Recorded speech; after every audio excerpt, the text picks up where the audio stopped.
Adelante, doctor, estamos en vivo. Buenas tardes.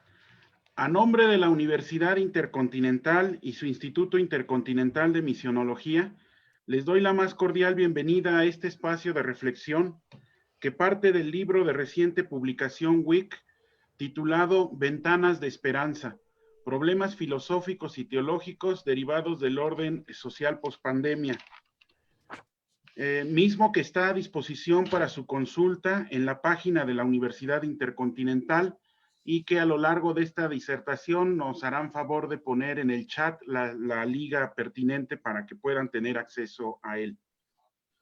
Participan 6 ponentes con nosotros, a quienes saludo con gusto: el doctor Mauricio Beuchot, el doctor Eloy Bueno de la Fuente, la doctora Lucero González Suárez, el padre Raúl Nava Trujillo, el padre Ulises Morales Contreras y el padre Antonio Camacho Muñoz. Los 6 participaron también como coautores de este libro colectivo que hoy presentamos, como un logro conjunto orgullosamente WIC y que constituye un aporte serio, decidido y sugerente desde nuestra frontera académica para nuestra sociedad azotada por esta pandemia y sus consecuencias, en muy variadas dimensiones de la cultura contemporánea. Para inaugurar este evento nos acompañan 3 autoridades de nuestra universidad: el maestro Bernardo Ardavín Migoni, rector de la Universidad Intercontinental; el padre Raúl Ibarra, misionero de Guadalupe, presidente de la Mesa de Gobierno WIC y superior general de los misioneros de Guadalupe; y el padre David Uribe García, director divisional del Instituto Intercontinental de Misionología. A ellos daré en primer lugar la palabra para que nos dirijan su mensaje de bienvenida. Maestro Bernardo Ardavín, rector de la Universidad Intercontinental, adelante, lo escuchamos. Gracias. Muy buenas tardes tengan todos ustedes. Me da mucho gusto participar en la presentación de este segundo libro que se relaciona con la tragedia de esta pandemia. Digo tragedia por los efectos visibles que ha generado problemas, lastimaduras en todos los ámbitos y en todo el mundo. Entonces, estos libros nos han permitido hacer una invitación a una reflexión más profunda acerca de lo que está ocurriendo. Una revisión de los aspectos trascendentes de la humanidad que afectan a todos y cada uno de nosotros. Está la filosofía tocada, está la religión, que bueno, está un poco en discusión porque realmente ustedes saben que acerca de lo que está ocurriendo. Una revisión de los aspectos trascendentes de la humanidad que afectan a todos y cada uno de nosotros.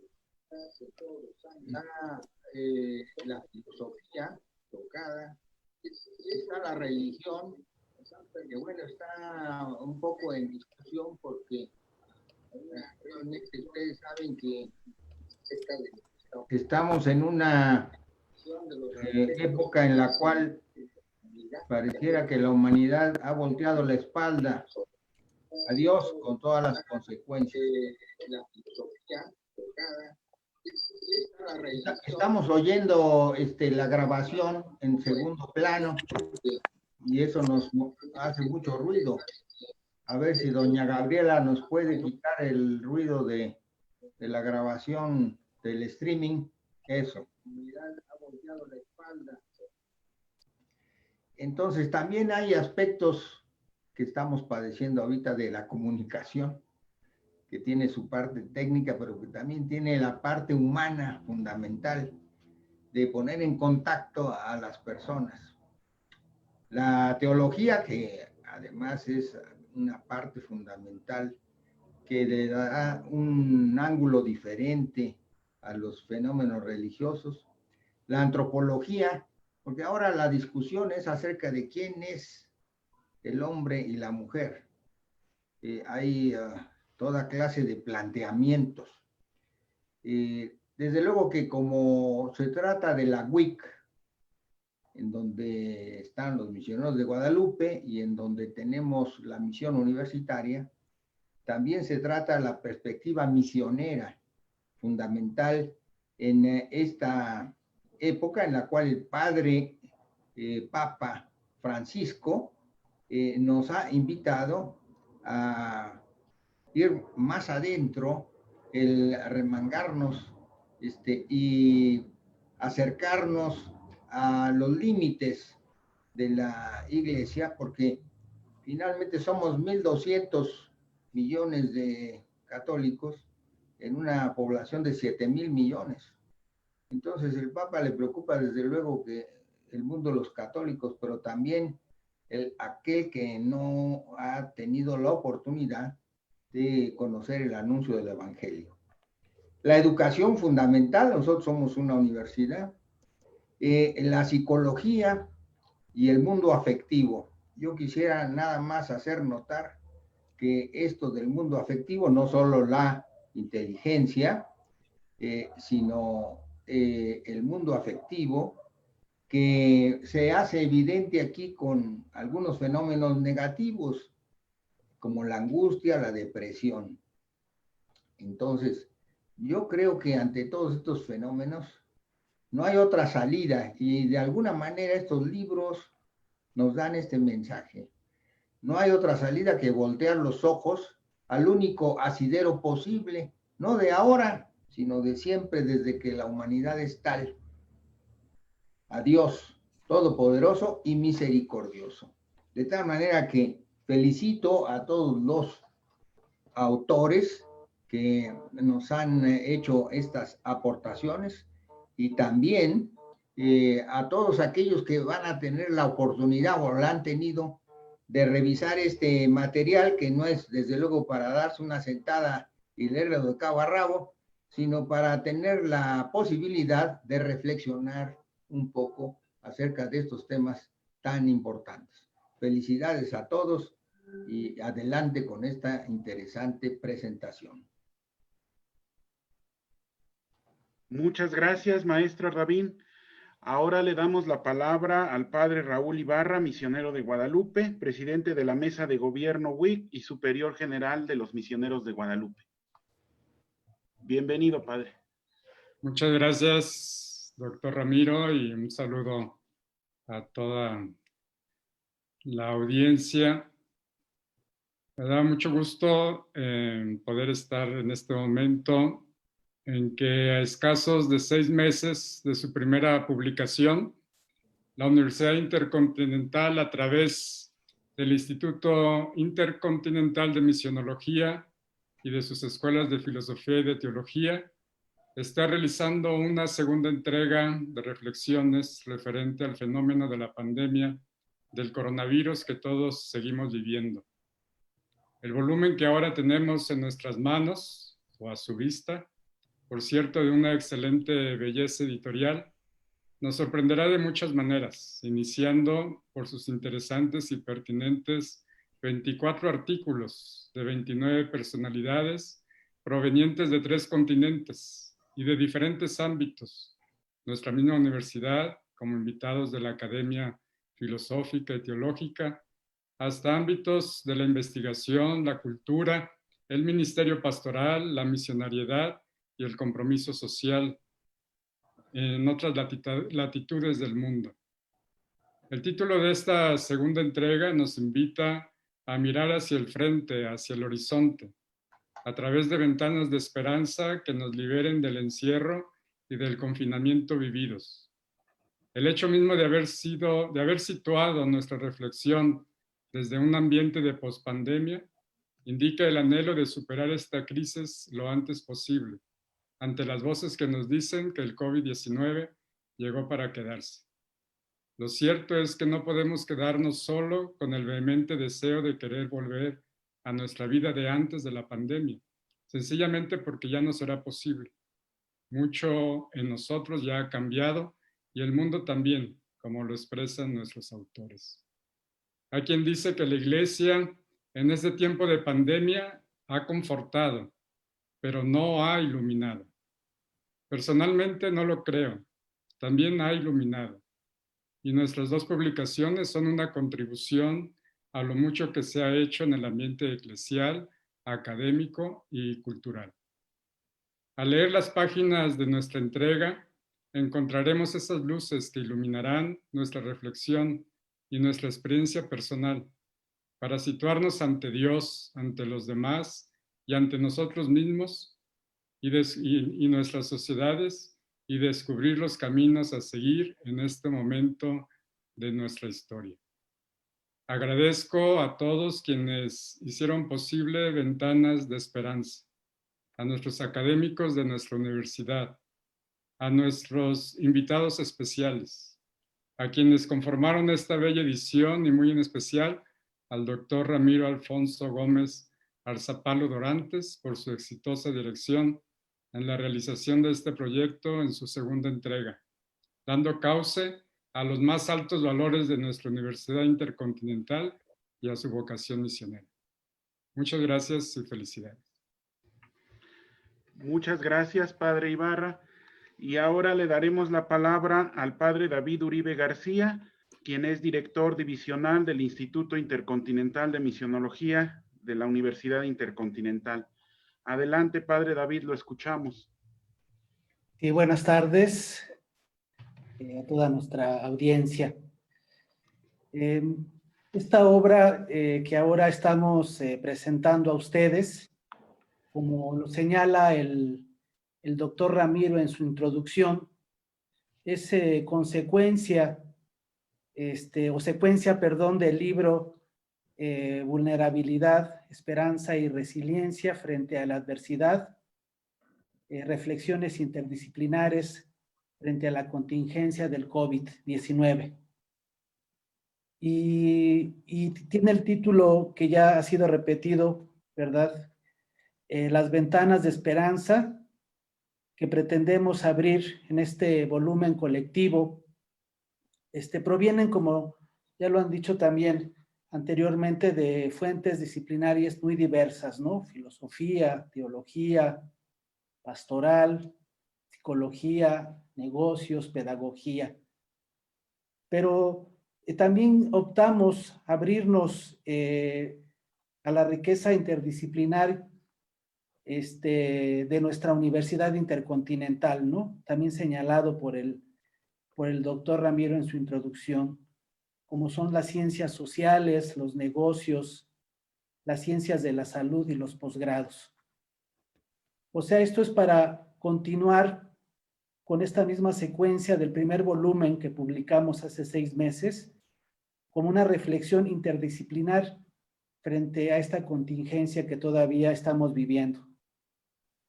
El título, como lo vemos, y que también es señalado, que no es que ya haya acabado la pandemia, porque señalamos sí que es del orden social de la pospandemia, pero más bien partimos de la realidad social trastocada por este embate histórico, que hace suponer, aun cuando la pandemia, cuando la pandemia llegue a su fin, difícilmente volveremos a la normalidad, ¿verdad? Y es precisamente lo que muchos de los autores señalan en sus escritos. Yo recordé en la pequeña presentación que hice aquel momento tan impactante del 27 de marzo del 2020, un Viernes Santo, en una plaza de San Pedro vacía, y que la imagen nos representaba como una fotografía de la situación que estábamos viviendo. Yo creo que todavía está en nuestra memoria ese momento. Y yo recuerdo haber visto, sí, una plaza vacía, una plaza de San Pedro vacía, un tiempo que estuve estudiando cuando me enviaron los misioneros de Guadalupe, pero fue un 31 de diciembre, cerca de la medianoche, que fui con un compañero sacerdote.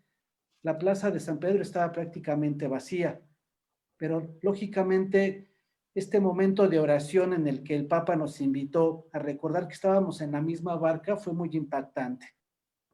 Porque estar en la misma barca, sí, ciertamente estaba representado en este escenario de una plaza de San Pedro vacía, pero también fue una oportunidad para escuchar, como nos lo dijo el Papa, el grito de los pobres de nuestro planeta gravemente enfermo, y que nos afirmaba que era un momento de elección de nuestra fe. Decía el Papa que no es el tiempo en el que corresponda a Dios elegir, sino es el momento en que nosotros debemos de hacer una elección. Este es el momento de reconocer lo que verdaderamente tiene valor para nosotros.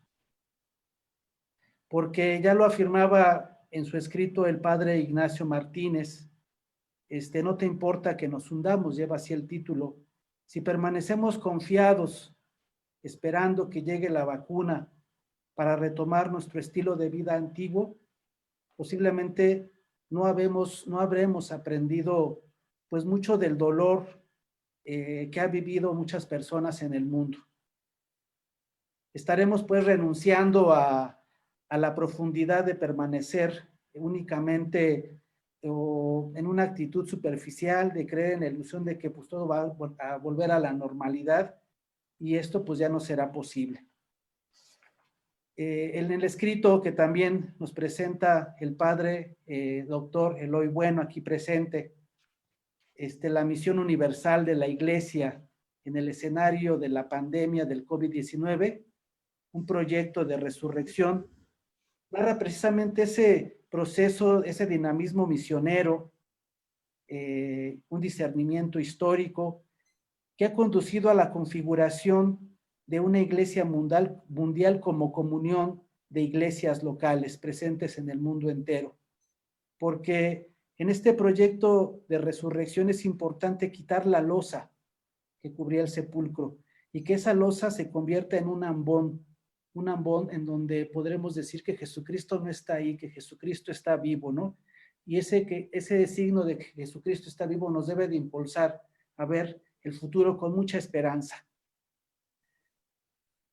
De la misma manera, yo doy las gracias a todos los participantes, porque yo creo que muchos de sus escritos nos tienen que ayudar a descubrir que nos dimos cuenta, o el darnos cuenta que estábamos en la misma barca, más allá de pensar en las diferencias sociales, raciales, culturales, políticas, religiosas y demás, nos debe de llevar a reflexionar muy profundamente que también la política no se centre únicamente en las necesidades de unas cuantas personas, y no únicamente en la salud, sino una posibilidad de mejorar la economía, para que sigamos todos juntos, como el Papa nos invita, a escuchar el grito de tantos pobres de nuestro planeta gravemente enfermo y elegir lo que verdaderamente cuenta, lo que es esencial para cada uno de nosotros.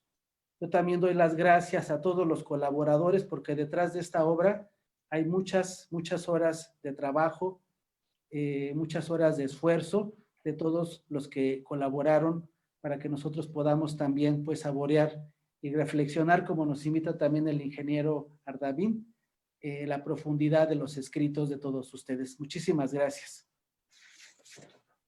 Gracias, Padre David. Bien, la dinámica a seguir será presentar al ponente en turno, quien tomará la palabra por 10 minutos.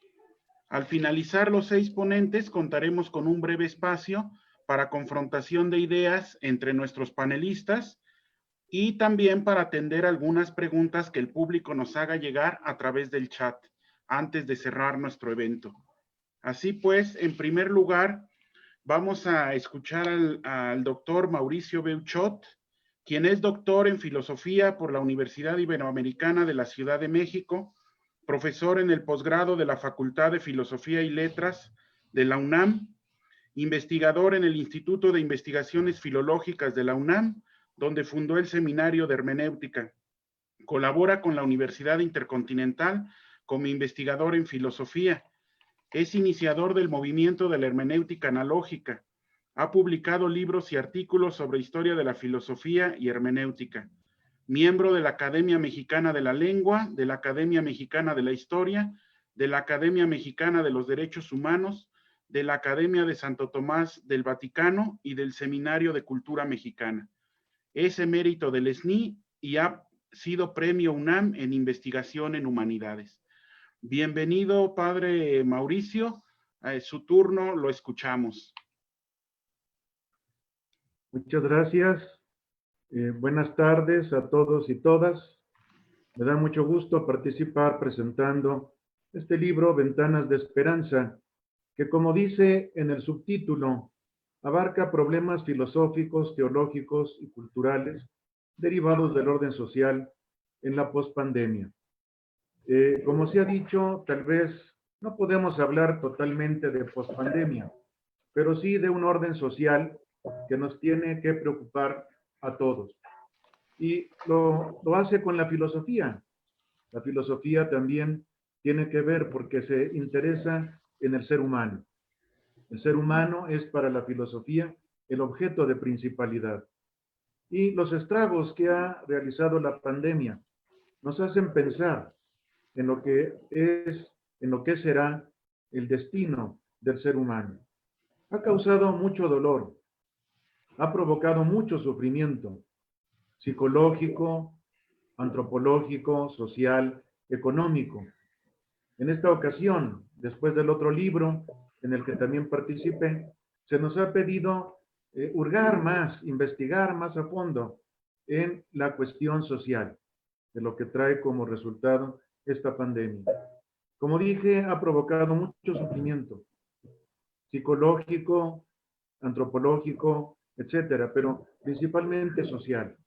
Y es lo que nos mueve también a reflexionar desde la filosofía, inclusive desde esta rama de la filosofía que nos enseña a interpretar, que es la hermenéutica.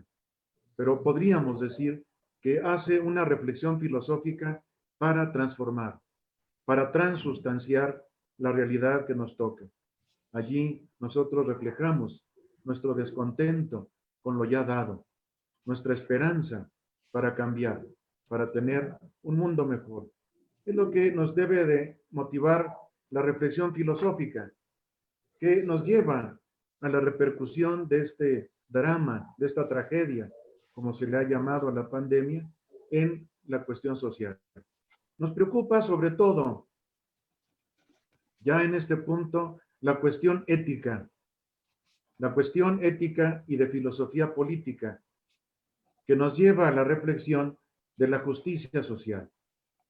La justicia social, inclusive, es un concepto en el cual la historia de la Iglesia ha tenido mucho que ver.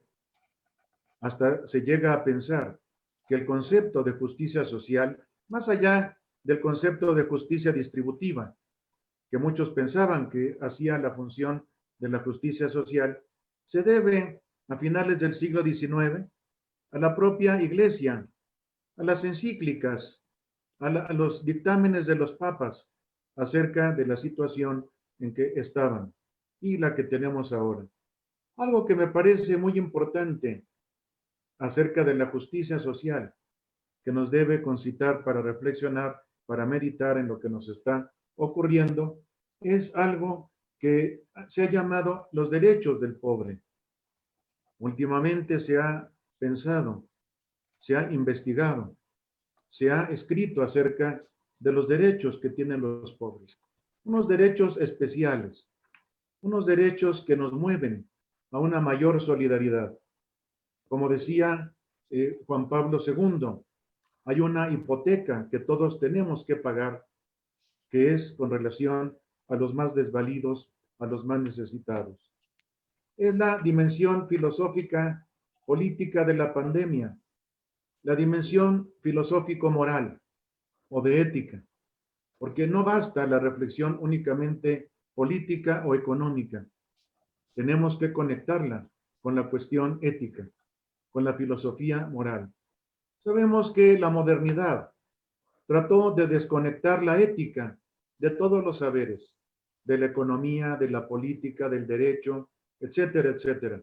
Y ahora se está tratando de volver a conectar la ética, la filosofía moral, con todos los saberes, con toda la ciencia, porque sin eso no podemos decir que esté funcionando bien nuestra ciencia, nuestro saber. En este sentido, la filosofía que nos lleva a reflexionar sobre la justicia social, en este caso de la pandemia y la pospandemia, nos lleva a pensar en la solidaridad.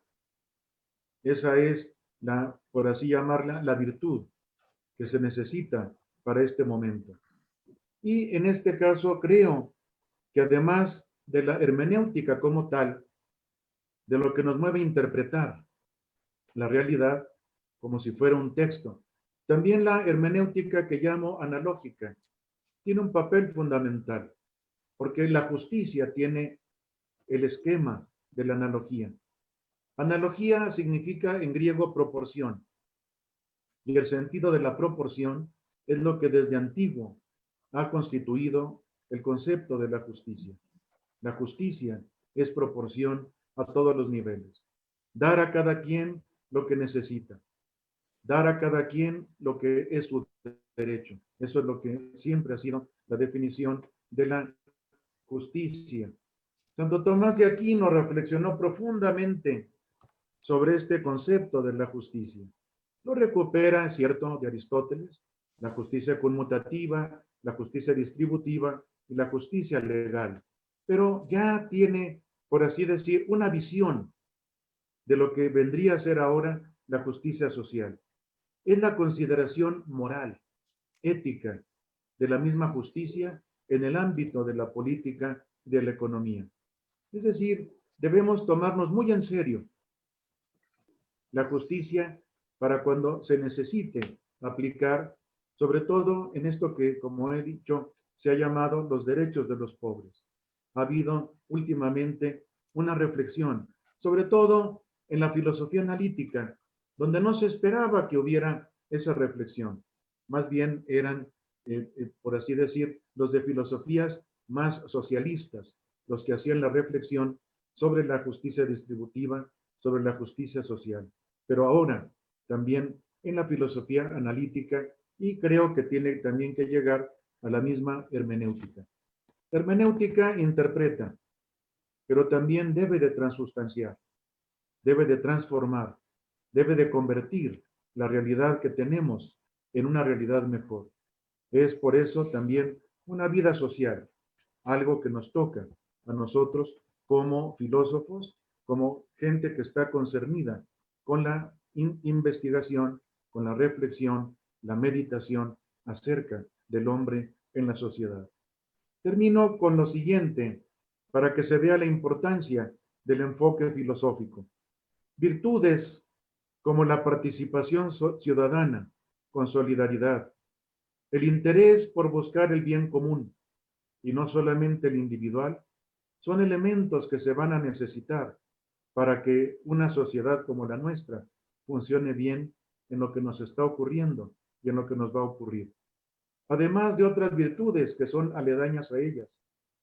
Ya es algo importantísimo la vuelta del concepto de virtud en la filosofía reciente. Por ese motivo hay que desplegar la hermenéutica en su condición de hermenéutica analógica para interpretar qué tipo de virtudes van a ser necesarias para que podamos asumir la importante misión de ayudar, de acompañar, de compartir con nuestros semejantes, con nuestros análogos, nuestros prójimos, esta situación que nos va a llegar. Felicito a los que han participado en este volumen y les doy las gracias por darme la oportunidad de participar también. Muchas gracias. Muchas gracias, doctor Mauricio Beuchot. Ahora les presentaré al doctor Eloy Bueno de la Fuente, quien nació en Casaseca de Campeán, Zamora, España, y es sacerdote de la diócesis de Burgos, donde realizó sus estudios de filosofía y teología. Continuó su especialización en Roma. Es doctor en misionología y en filosofía. Actualmente ejerce su actividad docente de teología dogmática en la Facultad de Teología del Norte de España, con sede en Burgos. Es también vicedecano y miembro del Consejo Asesor de la CEAS.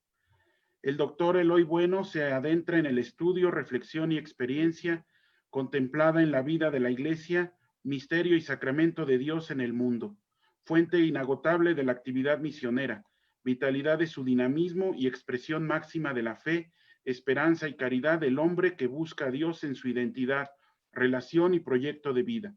Como especialista en misionología, participa en el foro de la revista Misiones Extranjeras y forma parte del consejo de redacción de la misma. Entre sus publicaciones más recientes podemos mencionar Los rostros de Cristo, Figuras de la misión y teología de la misión de la Iglesia. También ha desarrollado las tareas de los discípulos misioneros en la Iglesia, subrayando el dinamismo misionero del discipulado. Bienvenido, Padre Eloy. Adelante, lo escuchamos.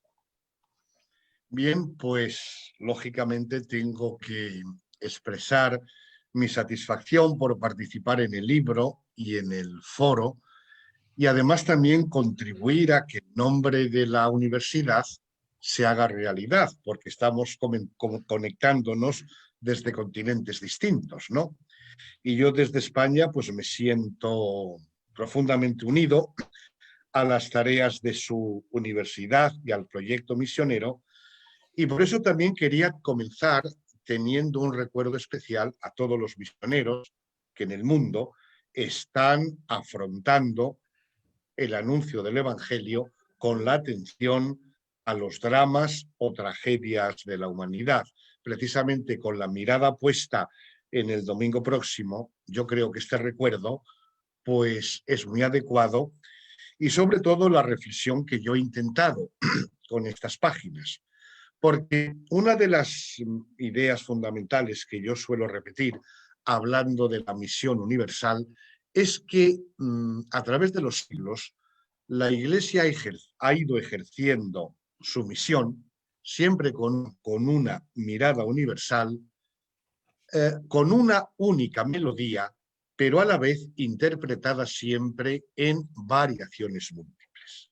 Es decir, la Iglesia, desde su origen en Pentecostés y con la mirada puesta en el Dios creador, la Iglesia, y por tanto la fe cristiana, tiene siempre una misión universal. Ahora, esa misión universal siempre se tiene que confrontar con los dramas, con las tragedias, con las quiebras de la historia, ¿no?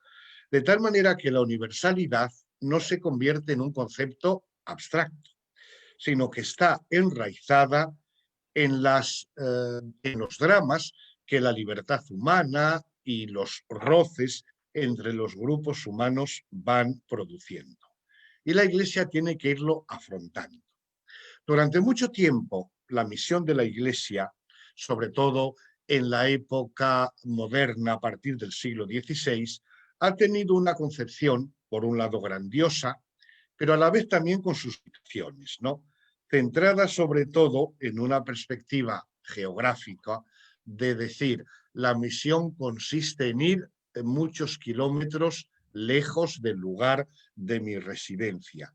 Y también con una visión pues marcadamente espiritualista, pensando en la salvación de la muerte, de la persona humana, del alma humana después de la muerte. Para superar este tipo de limitaciones, se ha ido configurando una idea de la misión universal que se suele llamar holística, es decir, global, porque pretende tener en cuenta los múltiples aspectos de la existencia humana. Mirando, por ejemplo, en la creación, nos damos cuenta de que el proyecto de Dios es universal en extensión y en intensidad. Entonces, la misión de la Iglesia tiene que tener esa globalidad, esa amplitud, para incorporar todos los elementos que formaban parte del proyecto originario de Dios y que se expresan de un modo visible en el paraíso, ¿no? Bien. Ahora bien, cuando actualmente la Iglesia se encuentra con esta situación de pandemia, imprime una perspectiva y una experiencia nueva de universalidad. Por eso es por lo que creo que esta situación de pandemia o pospandemia, pero seguramente estaremos mucho tiempo, nos obliga a todos a tener una experiencia de universalidad y al mismo tiempo de unidad. la expresión del Papa Francisco, vamos todos en el mismo barco y nos hundimos o nos salvamos todos, nos descubre que esa visión holística de la misión no podemos perderla.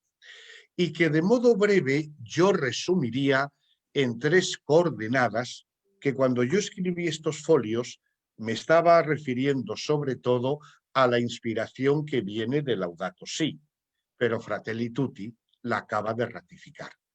Por un lado es la idea de la vida, que al fin y al cabo es el don fundamental de Dios. Es el don primero que regala a la humanidad para que la comparta, para que la celebre y para que la viva, ¿no? Aquello de San Ireneo, la gloria de Dios es el hombre que viva en plenitud. Y me gusta recordar cómo el último documento del Consejo Mundial de las Iglesias sobre el tema misionero se titula Juntos por la Vida. Y si ustedes se fijan en el documento de Aparecida, en los 3 capítulos fundamentales del documento final, en los 3 aparece la palabra vida. Y la palabra y la vida en la experiencia normal, pero sobre todo cuando hay una pandemia, queda amenazada. Por tanto, si está amenazada, plantea un desafío, una tarea, una exigencia que solo puede ser vista en perspectiva mundial y global. Y por tanto, la idea de vida lleva consigo también la idea de fraternidad, porque justamente la experiencia de amenaza une. Los objetivos que hay que conseguir unen a quienes participan en ellos, pero también los peligros y las amenazas crean una sensación de participar en un destino común. Por tanto, la misión de la Iglesia tiene que vivir esa fraternidad, sobre todo cuando está amenazada. Y el modo de afrontarlo, pues tiene que ser lo que ya Benedicto XVI y después el Papa Francisco exponen como ecología integral. Es decir, que articule adecuadamente la relación del ser humano con Dios, con los demás, con la naturaleza y consigo mismo, ¿no? Pero esto, repito, se produce en medio de los dramas de la historia. Y es por eso por lo que estas experiencias negativas marcan la existencia de periferias, de fronteras, de barreras, de orillas que tienen que ser saltadas. Y por eso es por lo que la Iglesia vive esta misión universal a través del envío de personas concretas, misioneros, que salen al encuentro de las necesidades reales de la humanidad. Por eso me parece muy adecuada la expresión del Papa Francisco cuando plantea esta misión universal como proyecto de resurrección. Porque a través del túnel de la tragedia o de la muerte se abre siempre una esperanza ulterior, gracias a que hay personas que se sienten enviadas porque su misericordia o su compasión les lleva a poner el corazón junto a los otros. Como punto de referencia, ya para ir acabando, el año pasado celebrábamos el centenario de la Carta Apostólica de Benedicto XV, Maximum Ilus. Y era también publicada en un momento dramático, al acabar la Primera Guerra Mundial, cuando la estructura misionera de la Iglesia estaba deshecha. Había que empezar de nuevo. Había que empezar de nuevo sobre ruinas. Y el gran mensaje de aquella carta encíclica era que en esos momentos hay que ir a la raíz, al envío del resucitado. Hay que recuperar el carácter propio de la misión cristiana, liberándola de particularismos y de nacionalismos. Hay que respetar la cultura de los destinatarios. Hay que dar protagonista a las iglesias jóvenes. Es decir, en medio de la tragedia y de la ruina, se abrió la puerta y el proyecto de resurrección. Y gracias a eso se ha ido generando una iglesia hoy auténticamente mundial que está presente en todas las partes del mundo. Yo por eso quiero esperar y pido al Señor, ¿verdad?, que este momento de dificultad, de modo análogo, ya que se hablaba antes de la hermenéutica de la analogía, que también sirva aquella referencia para que hoy, a partir de Laudato Si o a partir de Fratelli Tutti, seamos capaces de llevar adelante este proyecto de resurrección de alcance universal, pasando a través de todas las dificultades, las quiebras y las oscuridades de la historia. Muchas gracias, doctor Eloy. Ahora presentamos a la doctora Lucero González Suárez. Ella es profesora del Instituto Intercontinental de Misionología de la Universidad Intercontinental, licenciada, maestra y doctora en filosofía por la UNAM e investigadora nacional nivel 1 del Sistema Nacional de Investigadores. Es autora de más de 35 artículos publicados en revistas de filosofía y teología, arbitradas e indexadas, nacionales e internacionales, así como de los libros ¿A dónde te escondiste, amado, y me dejaste con gemido? Una fenomenología hermenéutica del canto espiritual B de San Juan de la Cruz, publicado por la Universidad Iberoamericana. La música callada que enamora, análisis fenomenológico del amado y de la amada del cántico espiritual de San Juan de la Cruz, editorial de espiritualidad de Burgos. Y la mística cristiana en el tiempo de la secularización, en el nihilismo y los nuevos movimientos religiosos, en coedición de Iberoamericana Pontificia Universidad Javeriana de México y Colombia. Bienvenida, doctora Lucero. Su turno, la escuchamos, por favor. Muchas gracias. Antes de comenzar el breve comentario del texto que aparece publicado en el libro al que ya ha hecho referencia el doctor Ramiro, quisiera agradecer a la Universidad Intercontinental por abrir este espacio de reflexión y también por la invitación para que pudiéramos colaborar desde estos dos horizontes, la filosofía y la teología. Mi artículo se titula El amor y la disponibilidad como origen y fundamento de la fraternidad. Las enseñanzas de Gabriel Marcel para un tiempo de crisis. La enseñanza central de la antropología filosófica de orientación existencialista, en cuya tradición se inscriben las aportaciones de Gabriel Marcel, es que el hombre no es, sino que llega a ser tal o cual en virtud de sus decisiones. La humanidad no está dada de una vez por todas. Se construye a través de la acción libre y responsable. Lo sepa o no, cada uno es el resultado de la suma de sus acciones y omisiones, de aquello que lleva a cabo y de lo que se abstiene de hacer. Existir es hacer camino. Ante el hombre se ofrecen dos rutas existenciales posibles que solo se hacen reales a través de la elección personal. Por un lado, la disponibilidad que nace del amor ágape. Por el otro, la indisponibilidad que surge de las aguas estancadas del egoísmo. La primera es el camino para la realización del hombre como persona, como ser abierto a la experiencia del otro y de lo totalmente otro, de Dios. La segunda conduce a la soledad, al vacío y a la tristeza de un mundo roto. Depende del individuo convertirse en un ser disponible, atento a las necesidades y requerimientos del tú, o ser indisponible, y tomarse a sí mismo por origen, término y centro de un mundo empequeñecido por su egoísmo. Las situaciones límite de carácter negativo, como es el caso de la emergencia sanitaria a la que ahora estamos haciendo frente, constituyen escenarios privilegiados para la formación del carácter. En un mundo roto y en un tiempo de crisis, la filosofía tiene que asumir como tarea luchar en contra de los procesos deshumanizadores, ante el riesgo de que el cuidado de la propia vida se tome como justificación de la indisponibilidad y del egoísmo, el filósofo tiene que levantar la voz para recordar a todo aquel que tenga oídos para la verdad que la cuestión no es simplemente vivir, sino vivir bien. Las siguientes páginas son una invitación a la fraternidad, mas el origen de la fraternidad es el amor, y la expresión radical del amor es la entrega absoluta de sí que se manifestó en la cruz.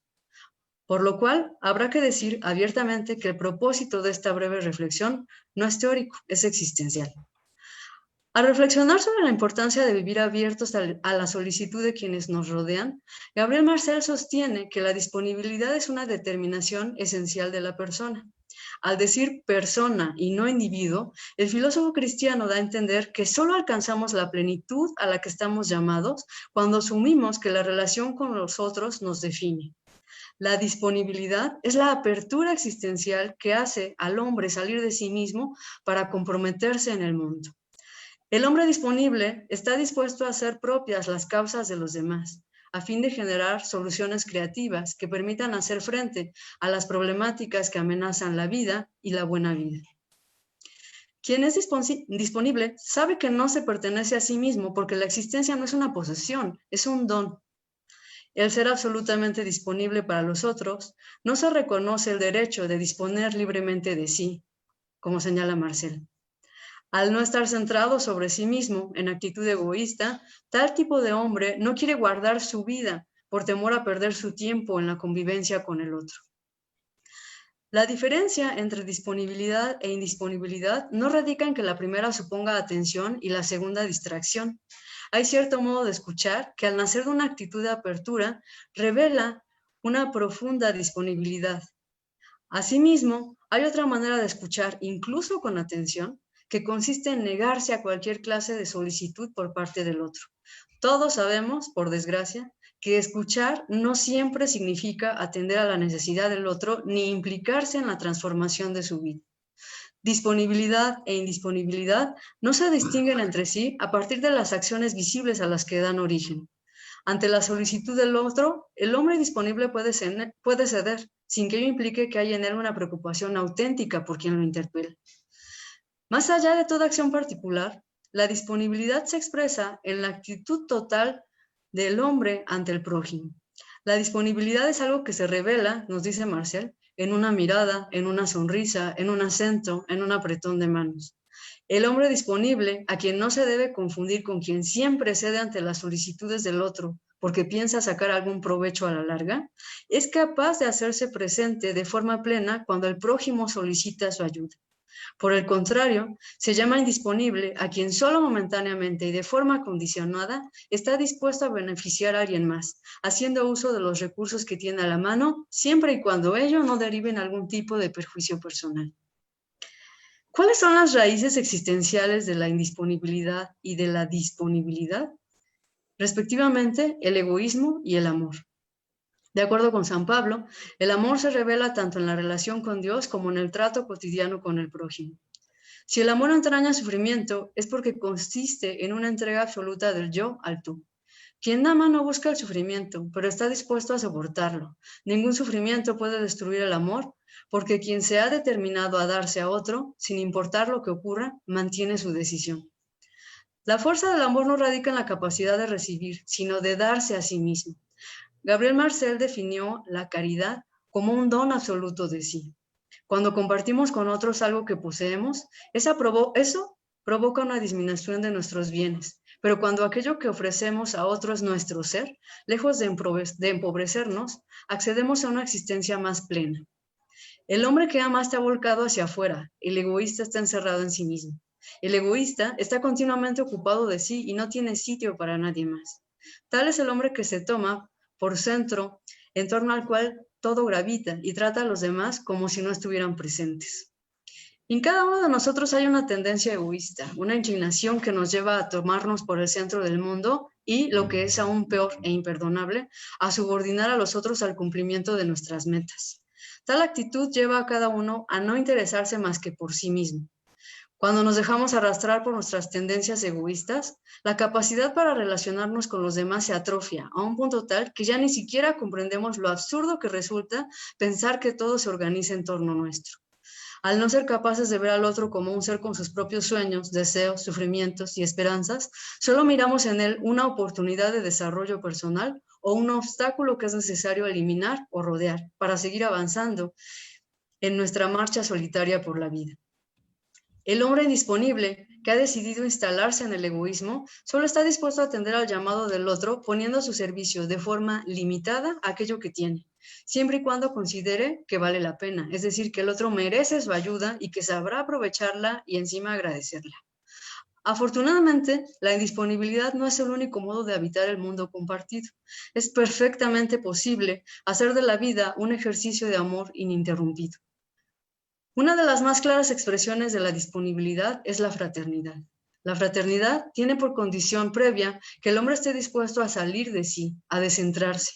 Como explica Edith Stein, para el hombre, salir consiste en conocer, amar, servir. Todo esto al mismo tiempo.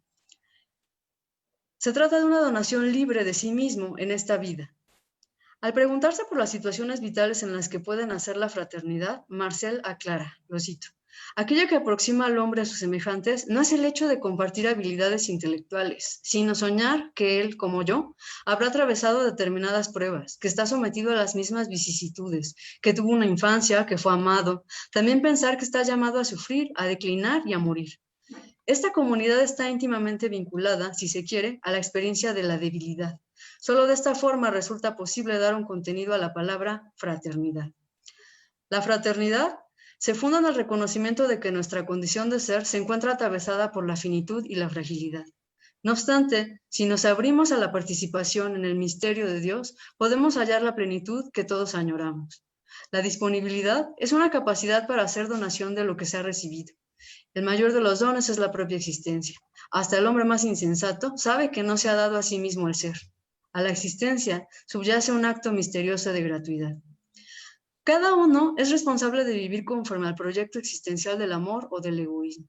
Ante esa disyuntiva, las preguntas que debiéramos hacernos son: ¿mi paso por el mundo hace de este un lugar más habitable? ¿Acaso estoy tan ocupado conmigo mismo y mis triviales problemas que ni siquiera me planteo la posibilidad de abrirme al encuentro con el otro? Desde el punto de vista cristiano resulta evidente que hay dos formas de vida que el hombre puede asumir, la mundana y la espiritual. La primera conduce a la búsqueda de los placeres egoístas y hace al hombre indisponible. Por el contrario, lo que el término espiritualidad nombra es el conjunto de prácticas encaminadas a disminuir en el hombre la indisponibilidad. El hombre espiritual se define por su capacidad de darse a otros, y darse es consagrarse al prójimo, para dar cumplimiento al segundo mandamiento divino. Gracias. Muchas gracias, doctora Lucero.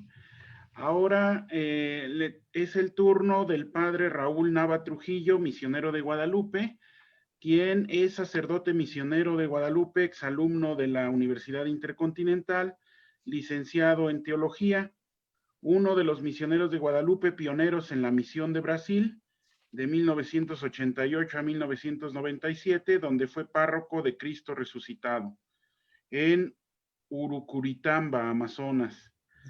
Coordinador de la Comisión Pastoral de Tierra en el estado del Amazonas, profesor y formador en el Seminario Arquidiocesano de Luanda, Angola, 10 años de experiencia misionera en Kenia, siendo párroco de Christ the King Catholic Church, Kibera, y uno de los fundadores de Kutoka Network, iniciativa que reúne a varios asentamientos en la zona urbana de la ciudad de Nairobi. Párroco de Our Lady of Guadalupe, Parish Adams, en la ciudad de Nairobi. Superior de los Misioneros de Guadalupe en Kenia, miembro del Consejo General de los Misioneros de Guadalupe, coordinador de la Comisión de Reflexión de la Misión Adyentes Coremag y actualmente miembro del Consejo de Rectoría de la Universidad Intercontinental. Bienvenido, padre Raúl Nava. Adelante, lo escuchamos. Buenas tardes a todos. Es un gusto estar con ustedes y agradezco esta oportunidad que se me brinda. A propósito de la pandemia o de la posible pospandemia, que yo la cuestiono, pero bueno. Lo que yo estoy proponiendo es visualizar un proceso mucho más allá del mero confinamiento, de lo que le llamamos también la nueva normalidad. Sí, estoy cuestionando esos dos términos. El Papa Francisco nos ha dicho que la humanidad vive un giro histórico y pues ya se ha comentado aquí también que la pandemia ha tomado por sorpresa a la humanidad. Yo estoy pensando continuamente en el mundo de África. Allá La pandemia nos encontró tratando de responder a los grandes asuntos, ¿no? Como es el SIDA, la hambruna, la malaria. Y a partir de eso, o sea, además de eso, hay que responder a esta pandemia cuando se tienen las mínimas condiciones de vida, ¿sí? Entonces, mi propuesta es que, tomando como ejemplo la cuarentena en el desierto, después de la salida de Egipto hacia la tierra prometida, sabemos que el pueblo de Dios pasa 40 años en el desierto. Y precisamente 40 tengo entendido que significa un tiempo suficiente para generar una nueva vida.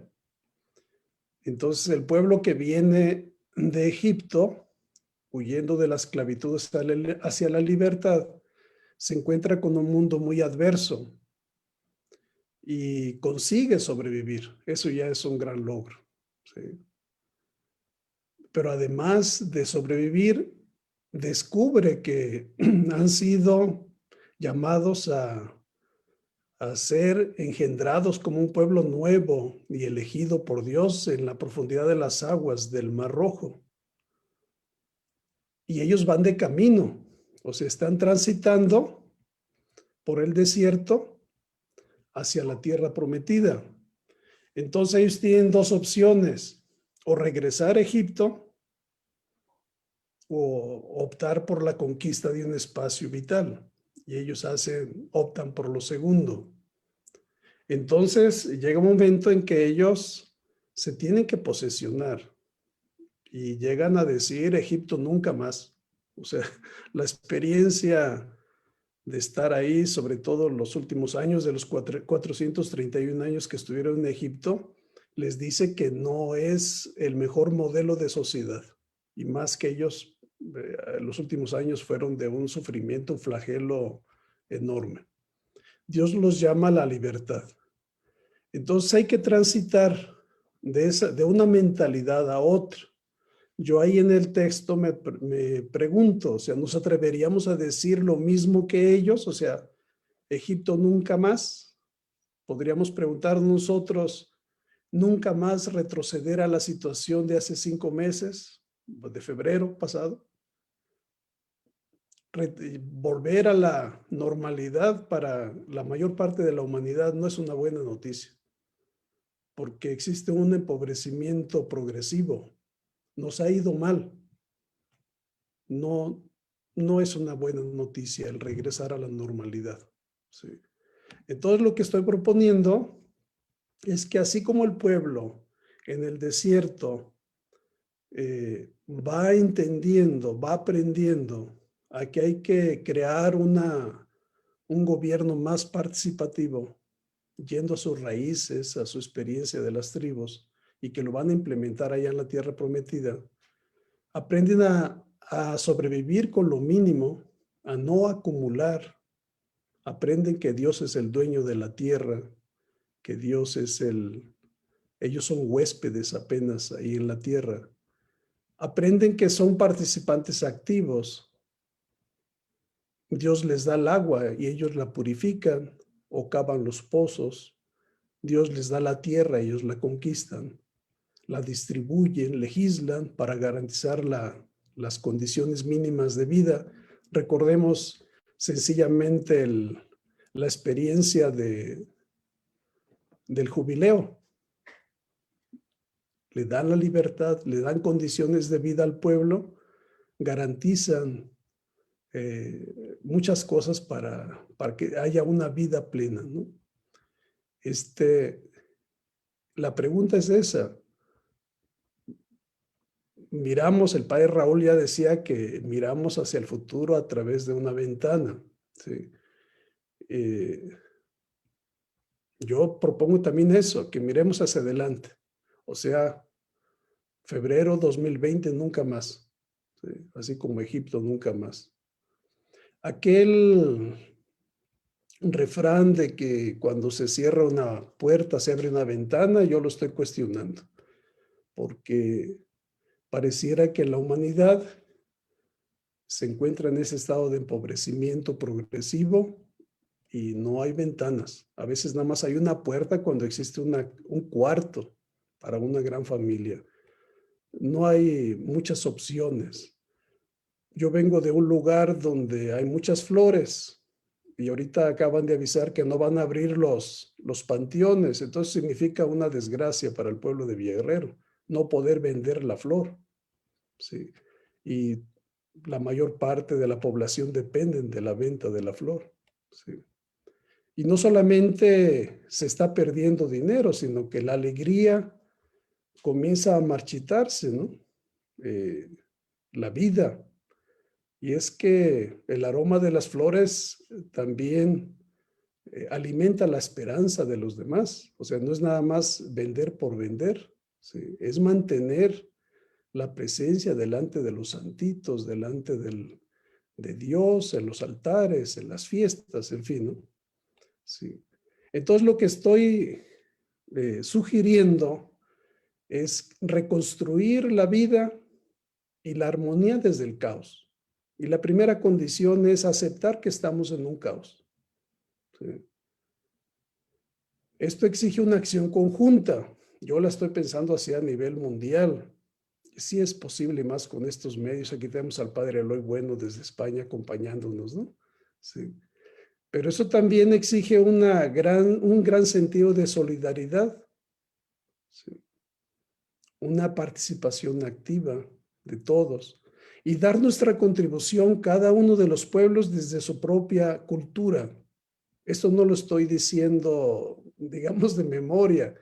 En Quibera, donde estuve trabajando 5 años, es un barrio de los más grandes del África subsahariana. Ahí se hablan más de 50 lenguas. Y la pregunta era esa: ¿es posible construir un proyecto común a todos? Y decíamos que sí, y yo insistía, sí, pero desde cada una de las culturas. Hay un libro que se llama No Life Without Roots, que ahí menciono en el texto. Ser participante activo junto con Dios, como lo dice el padre Eleazar cuando habla de la cruz maya, ¿no? Donde hay que levantar el cielo caído sobre la tierra y por un lado entran los dioses y por otro lado entran los seres humanos. ¿Sí? Entonces el énfasis está en aceptar la realidad y algo muy interesante, haciendo un poco de eco de Gustavo Gutiérrez, aunque no lo menciono aquí, cuando habla de la fuerza de los pobres. Aquí menciono a Judith y le pongo como subtítulo: los frágiles de la tierra son llamados a meter el hombro. ¿Sí? Es eso, es una mujer viuda que asume la responsabilidad y cree que Dios los ha llamado a ser participantes activos.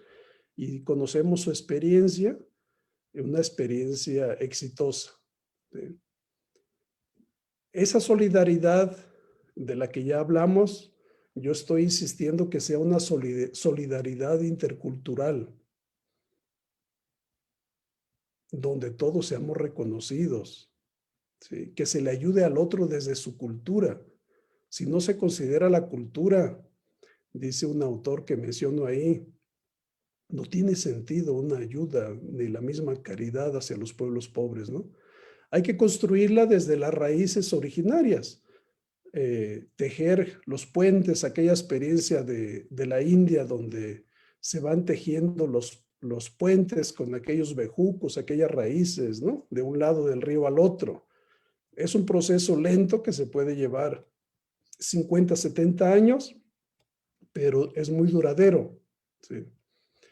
El padre Carlos Mendoza habla de reinventar la historia desde abajo, desde el reverso de la historia, desde los escombros, o sea, desde esta tragedia y no desde otra.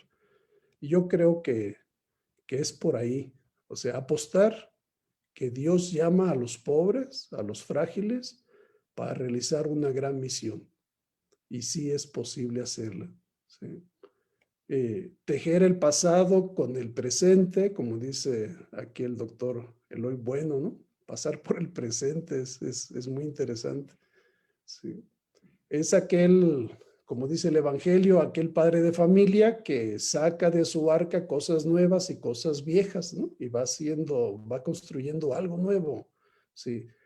Pero también el otro texto de Marcos, donde habla del vino nuevo y en pellejos nuevos. O sea, es necesario tener, digamos, los receptores, ¿no? El mundo. Yo a veces por ahí me pregunto si una anciana partera de la selva del Amazonas descubriera el remedio para el COVID, ¿qué pasaría? ¿Sí? ¿Y por qué no? O sea, sí es posible. Dios actúa a través de los pobres, ¿no?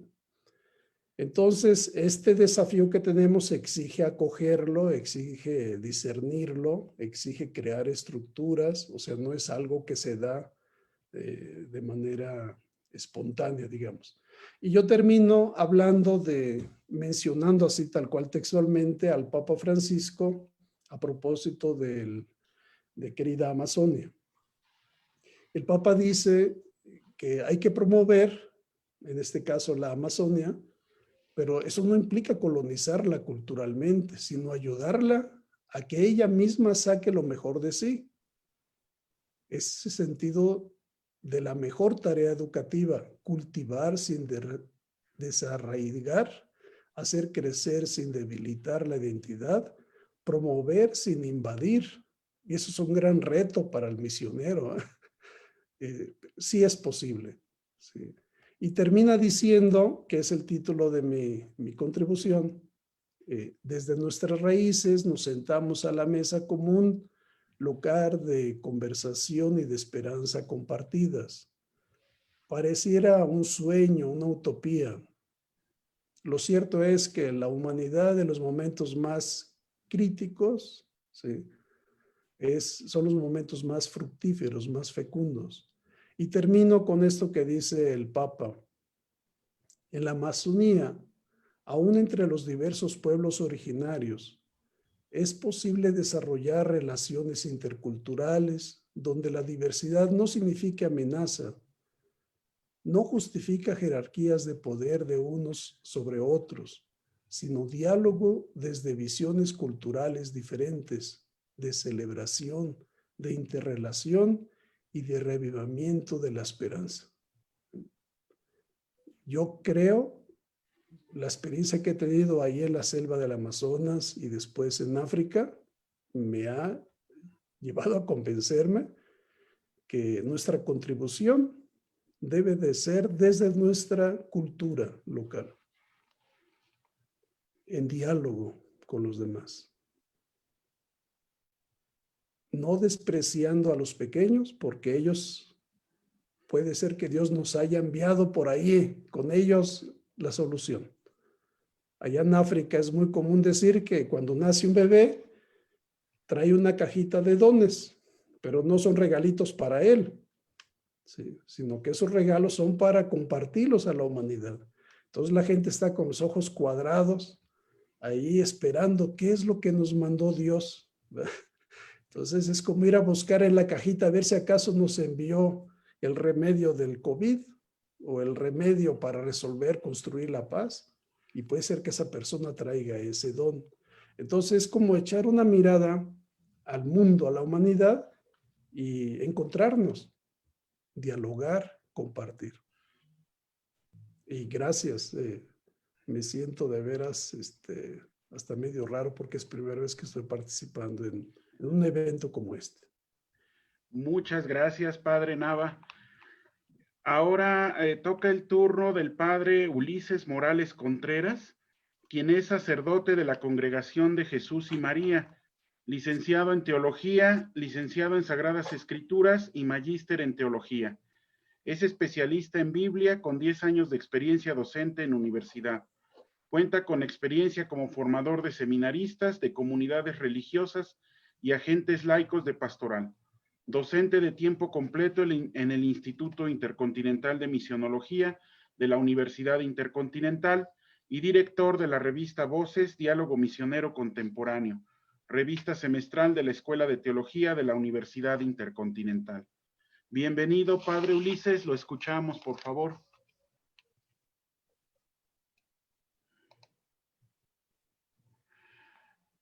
Está desactivado su micrófono, Padre.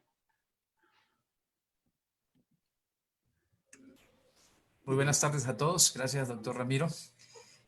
Pues la reflexión que presento en esta segunda obra que la universidad edita en este contexto de pandemia, pues se fundamenta sobre todo en un texto de Pablo, ¿sí? En un texto de la carta a los Romanos, donde el apóstol hace una reflexión muy fuerte y profunda acerca, tal como el contexto del comienzo del capítulo 8 de la carta a los Romanos lo dice, cuando habla de los sufrimientos del tiempo presente, comienza diciendo Pablo. La propuesta de esta reflexión que yo presento tiene como fin sobre todo suscitar una actitud de esperanza y fortaleza. Sabemos todos que estamos en un contexto difícil de pandemia, ¿sí? Todos han dicho que si podemos decir que estamos en la pandemia, en la pospandemia, la cuestión es que seguimos padeciendo todavía los estragos de esta situación difícil. Y por eso la presente reflexión pues busca suscitar una reflexión que pueda ser una luz dentro de nuestra vida y sobre todo de nuestra vida como creyentes, ¿no? Al principio se decía que tal vez la iglesia no ha iluminado. Yo creo que sí, y creo que todos nosotros los creyentes tenemos que descubrir que de una manera particular, a la luz de la palabra de Dios, podemos encontrar una luz, puesto que la palabra de Dios es revelación de Dios en la historia del hombre, y esa palabra tiene que seguir siendo novedosa para todos nosotros. Por eso esta reflexión pues lo ofrezco en el marco de este contexto difícil y sobre todo desde una experiencia particular que también dentro de la identidad de Pablo y su experiencia misionera, él asume respecto a todas las comunidades a las que él fundó y a quienes escribía para motivarlas y alentarlas. Por eso, en este contexto, una faceta de Pablo guía esta reflexión, que es la identidad del apóstol como un hombre de oración. Sabemos perfectamente que la identidad orante de Pablo es uno de los temas poco explotados de este personaje bíblico. Sin embargo, cuando uno se adentra en sus escritos, puede encontrar un sinfín de experiencias de oración que el apóstol vive, pero siempre en función de las comunidades a quienes se siente en la responsabilidad de conducir. Por eso esta identidad de Pablo se ha llamado con mucha certeza la oración apostólica, ¿sí? Esta oración apostólica que nace en un contexto de misión, en un contexto de acompañamiento, en un contexto de animar a las distintas comunidades. Podemos encontrar ecos de la oración o la experiencia orante de Pablo en muchas de sus cartas, ¿no? Cuando él pide cuando él dice que se acuerda de las comunidades y ora por ellas. Varios elementos y varias expresiones de este estilo podemos encontrar en sus escritos. Sin embargo, en la presente reflexión pues, que yo ofrezco precisamente se sumerge en la experiencia orante. Esta experiencia que todos nosotros vivimos como creyentes, como hombres y mujeres de fe. Sabemos perfectamente, porque lo padecemos y lo vivimos en este contexto difícil. Este contexto nos ha venido a enfrentar a situaciones duras. Nos ha hecho mirarnos a nosotros mismos de manera trágica, dolorosa. Y una de las experiencias que ha surgido dentro de este contexto difícil es la experiencia orante. Creo que todos nosotros hemos podido reconocer que este contexto difícil nos ha hecho mirar, voltear hacia Dios y tal vez acrecentar nuestra experiencia de oración. Y por eso lo que podemos encontrar, sobre todo en esta carta de Pablo a los Romanos, es esa experiencia. Y uno de los elementos fundamentales que guían la reflexión que yo ofrezco es precisamente lo que dice en el capítulo 8 de la carta a los Romanos, cuando habla de los gemidos. Pablo va a evocar de que el mundo se ha sumergido en una experiencia de dolor fuerte. Los sufrimientos del tiempo presente han llegado y por eso desde ahí el apóstol Pablo va a evocar esta experiencia y sobre todo cómo desde la experiencia orante va a presentar a la comunidad cristiana de Roma una experiencia que puede ayudarnos. De esta manera, Pablo ofrece a esta comunidad una experiencia mediante unas expresiones o una expresión muy común que encontramos en la carta, y es precisamente los gemidos. En este capítulo 8 de la carta a los Romanos, sobre todo a partir del versículo 26, vamos a encontrar cómo Pablo, ofreciendo una experiencia de oración, y a la luz de lo que el capítulo mismo va a presentar, donde el capítulo 8 habla explícitamente de la presencia del Espíritu en la vida del hombre, precisamente este Espíritu, como lo va a decir explícitamente Pablo, viene en ayuda. Por eso el título que yo he colocado a esta reflexión es: El Espíritu viene en nuestra ayuda. ¿De qué manera Pablo desarrolla esta experiencia, este tema? Pablo, por supuesto, que evoca precisamente los sufrimientos del mundo presente y va a decir que ante una situación dura y difícil, la creación, en primer lugar, gime, los gemidos de la creación.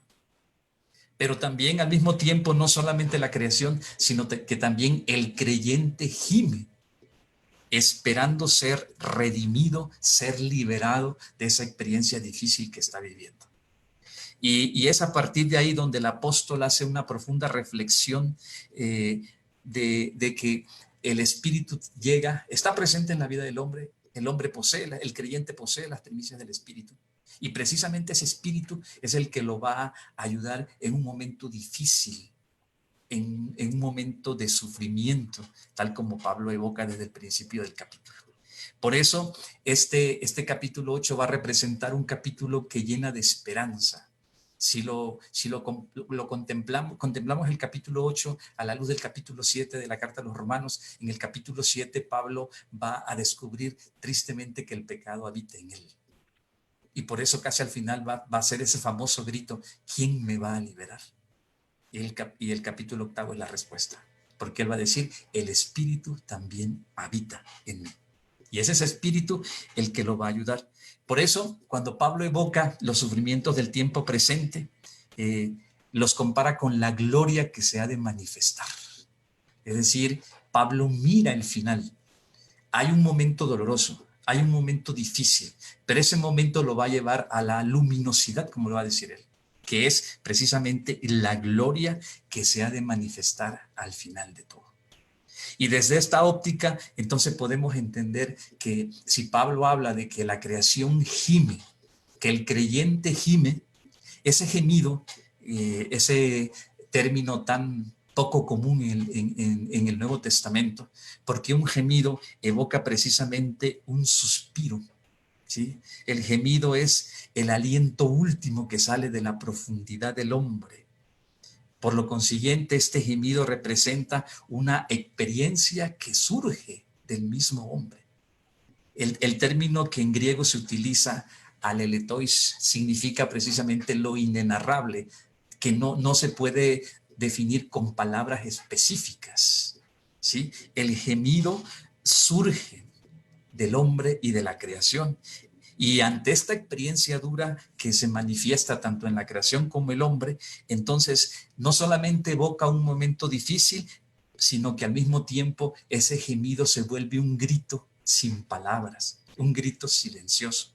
Y ese grito es lo que llega hasta Dios. El término gemido lo podemos encontrar también en el Antiguo Testamento de una manera particular, por ejemplo, en una expresión del Salmo 12, por la opresión del humilde, por el gemido del pobre, me voy a levantar, dice Yahvé. Entonces, esto significa que el gemido es algo que surge de lo profundo del hombre. Y desde ahí Pablo lo va a reflexionar y a presentar como algo como una oración intensa, una oración sin palabras, una oración que surge precisamente de los pobres y oprimidos que invocan a su Dios, y el Dios los escucha. Y yo creo que en esta experiencia que nosotros estamos viviendo, nos descubrimos precisamente en una experiencia donde miramos hacia Dios. En un momento de miedo, en un momento de angustia, de dolor, de impotencia, a veces se acaban las palabras. Y precisamente evoca Pablo que queda el gemido, el último aliento que puede salir de la vida del hombre, un gemido que se convierte en una oración intensa, en una oración que llega hasta Dios.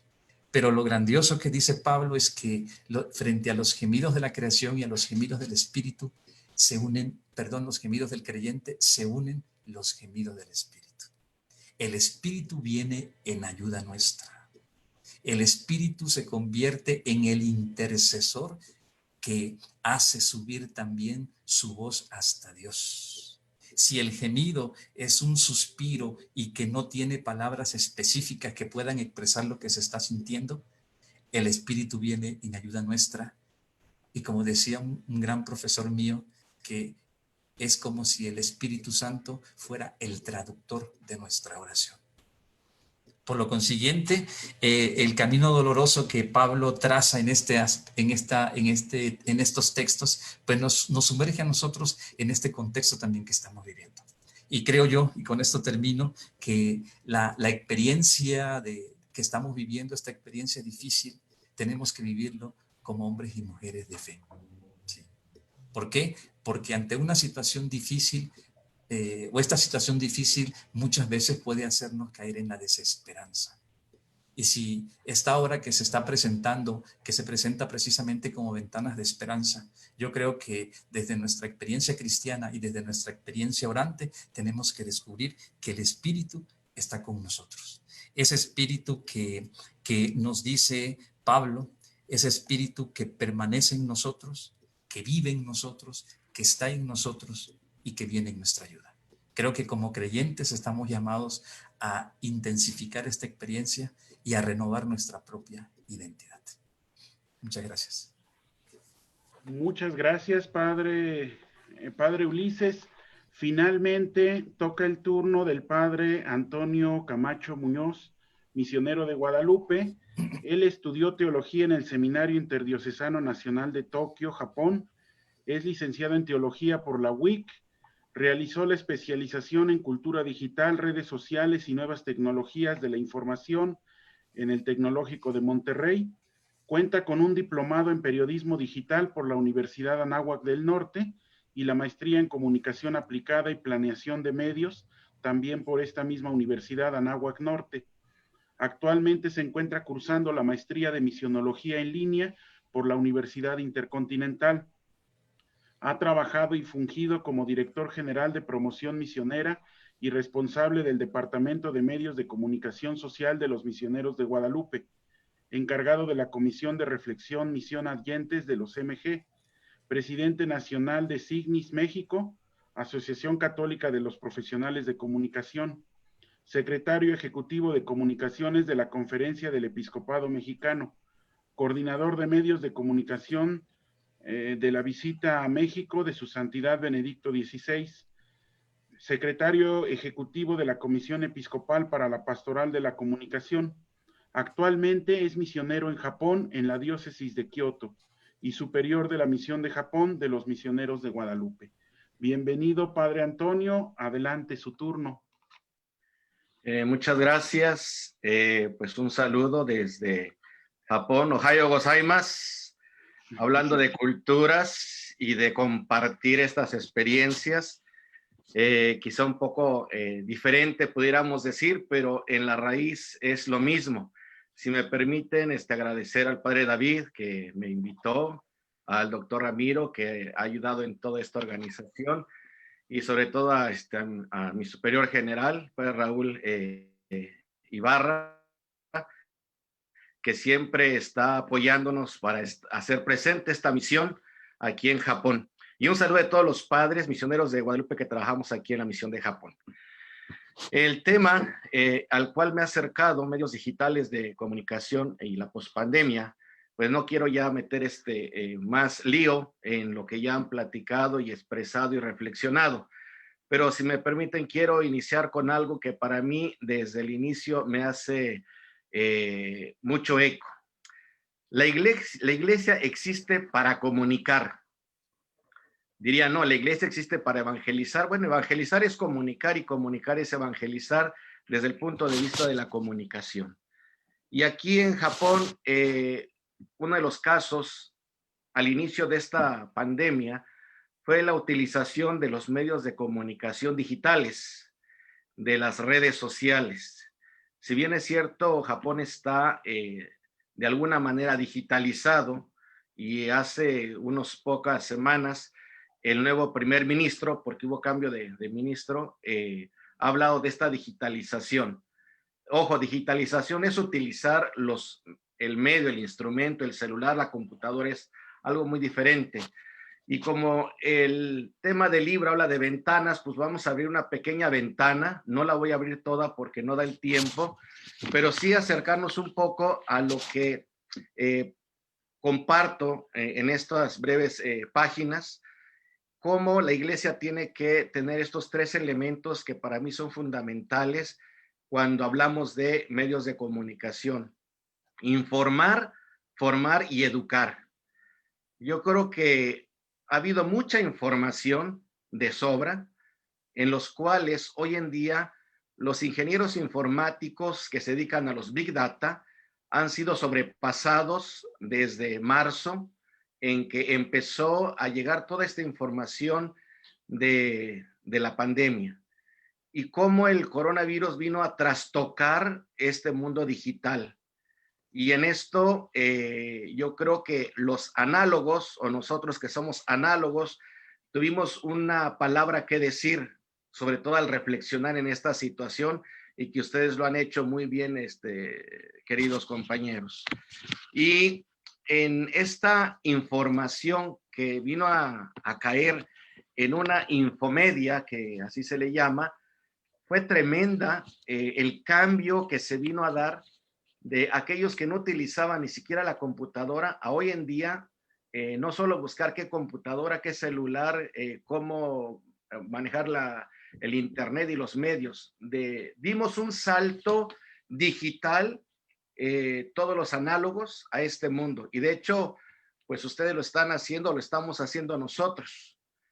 Y cómo a través de estos medios, cómo a través de esta aceleración digital, hemos tenido el tiempo para reflexionar qué estamos informando.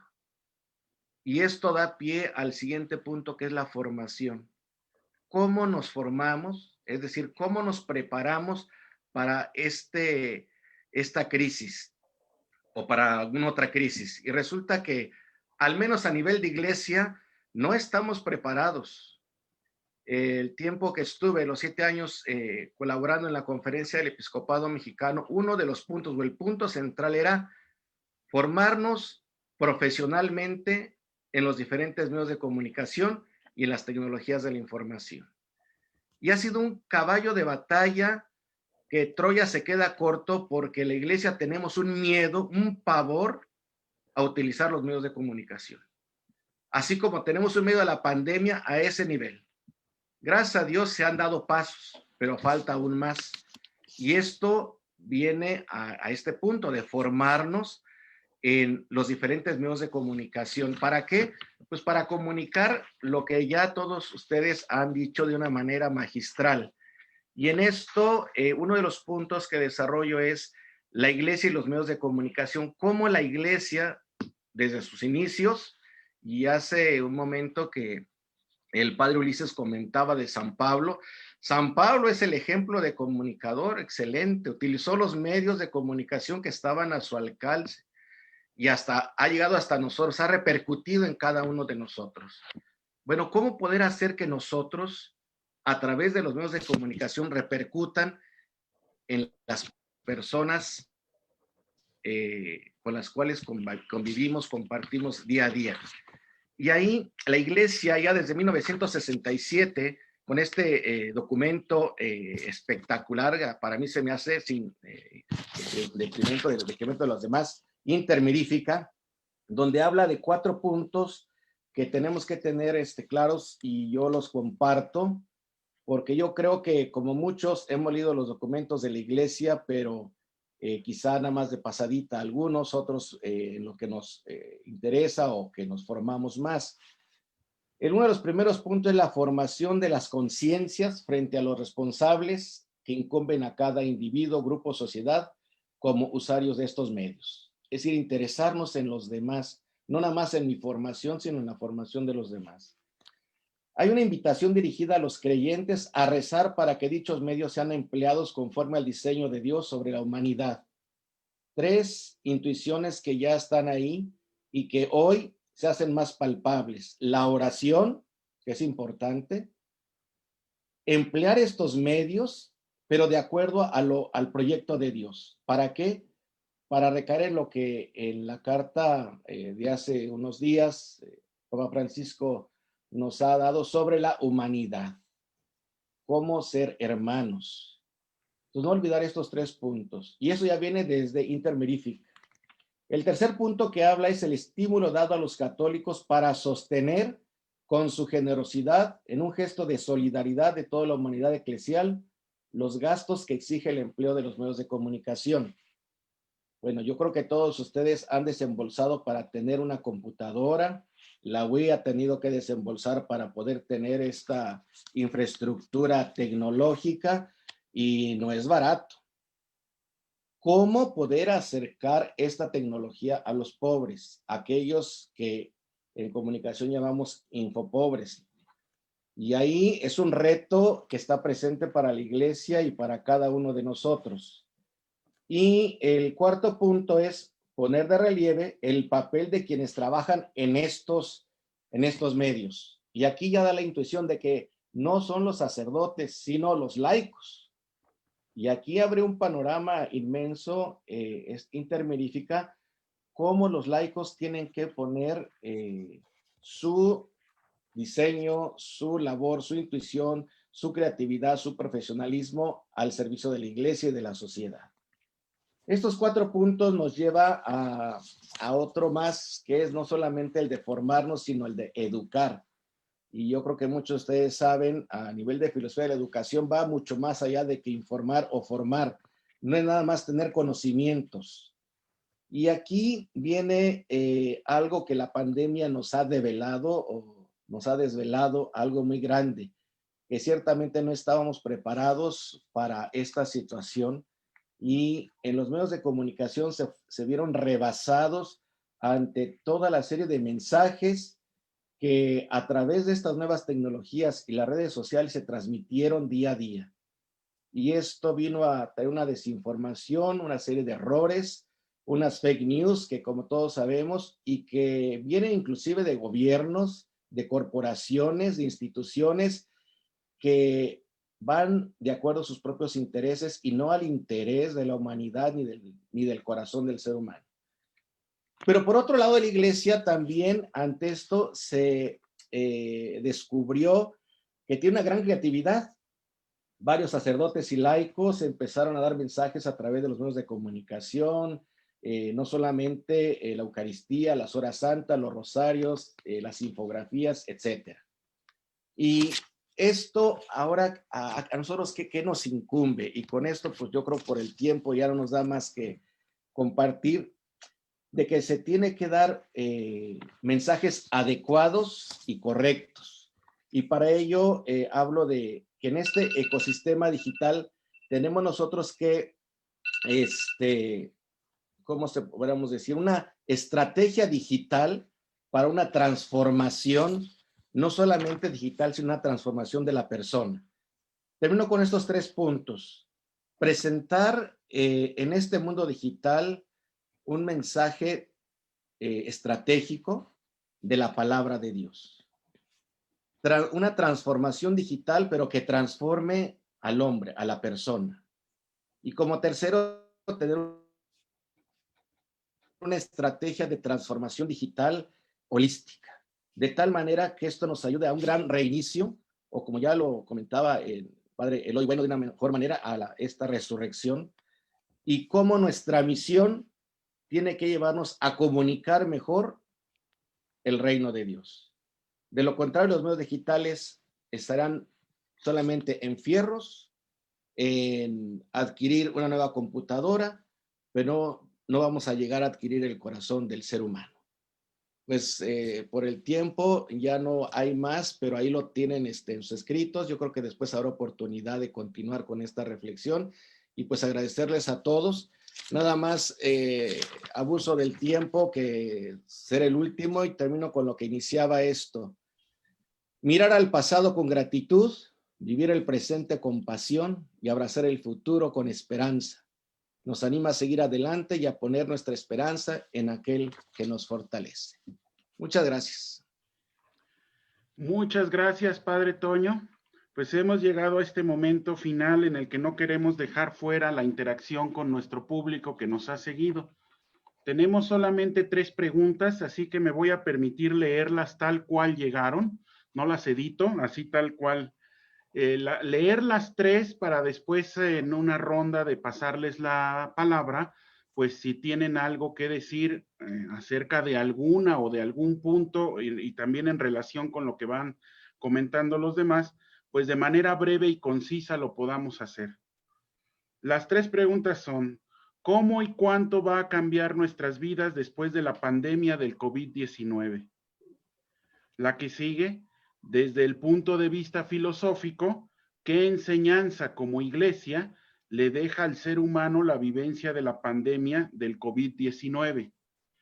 Y finalmente, pueden hablarnos acerca de pandemia y socialismo en México. Ante la actitud de populismo que nos quieren someter, ¿cómo mirar al futuro? Estas son las 3 preguntas que recibimos de nuestro público. Entonces, pues podemos seguir el mismo orden que seguimos, ¿no? de intervenciones.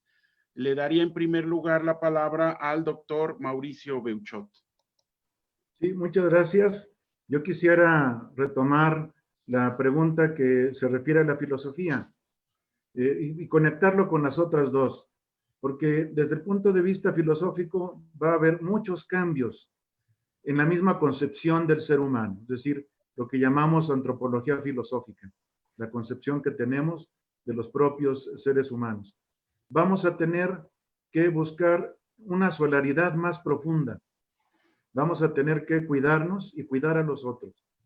Vamos a tener que preocuparnos más por el que está junto a nosotros o por el que nos necesita. Yo creo que desde el punto de vista del socialismo, del populismo, me parece a mí que justamente una sana filosofía política nos puede llevar a una adecuada praxis de la justicia social a la que me he referido en mi intervención. Muchas gracias. Muchas gracias, doctor Mauricio.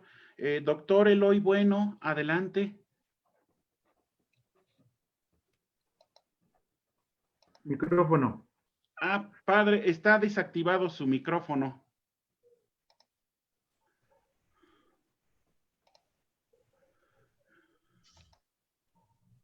¿Ahora se oye? Ahora sí, lo escuchamos. Ahora sí. Digo que yo creo, desde mi punto de vista, depende de la duración de los efectos económicos y sociales de la pandemia.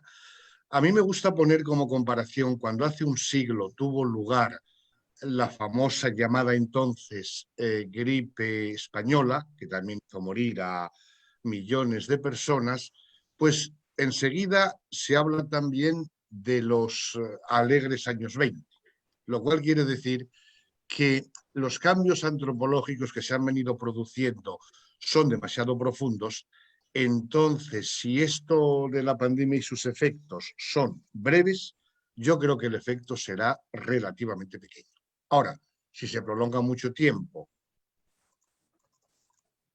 y la desestabilización social avanza, claro, la cosa cambiará.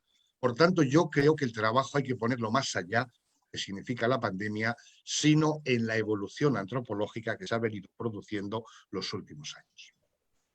Nada más. Muchas gracias, doctor Eloy. Doctora Lucero, adelante, por favor. Bien, Pues yo como hago fenomenología, creo que no me podría pronunciar sobre los posibles efectos de la pandemia porque tendría que pasar todo este momento de transición para después hacer una evaluación crítica. Creo que en este punto cualquier diagnóstico no pasaría de ser una conjetura. Ahora, lo que espero en el sentido teológico del término es que una situación límite como esta, sobre todo nos haga caer en la cuenta de que no somos mortales y ante nuestra finitud tenemos que tomar decisiones radicales acerca de cómo queremos construir el sentido de nuestra vida, ¿no? Sigo pensando, ese es de hecho el tema central del artículo que publiqué en este segundo libro, que de fondo la pregunta no es cómo vivir más tiempo de manera más cómoda, con la seguridad, pues no sé, más firme posible, ¿no? El punto es, la vida de la que dispongo, la pongo al servicio de qué.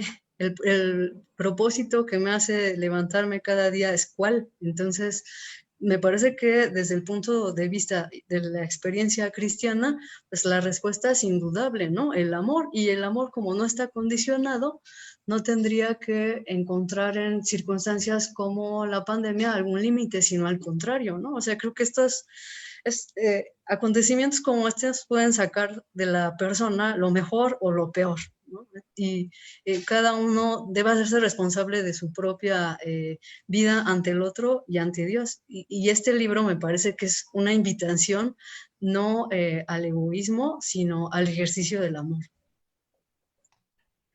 Muchas gracias. Padre Nava, lo escuchamos.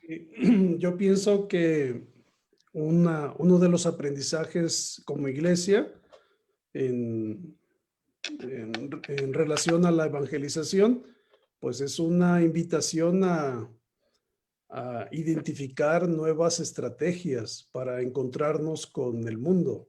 Sí. Esto de la ¿cómo se dice?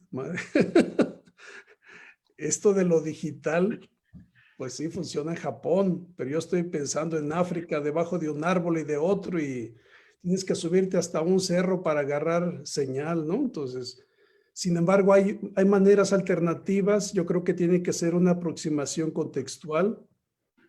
Estamos llamados a participar en esa superación de esta pandemia de manera activa, no esperar que se resuelvan las cosas de arriba abajo. Tenemos en el caso de México, tenemos que escuchar el grito de los más vulnerables. Ahorita se me viene a la mente los enfermos de cáncer que no tienen lo mínimo para su tratamiento. O sea, eso no puede acontecer, ¿sí? Sea la razón que se tenga, pero no puede ser.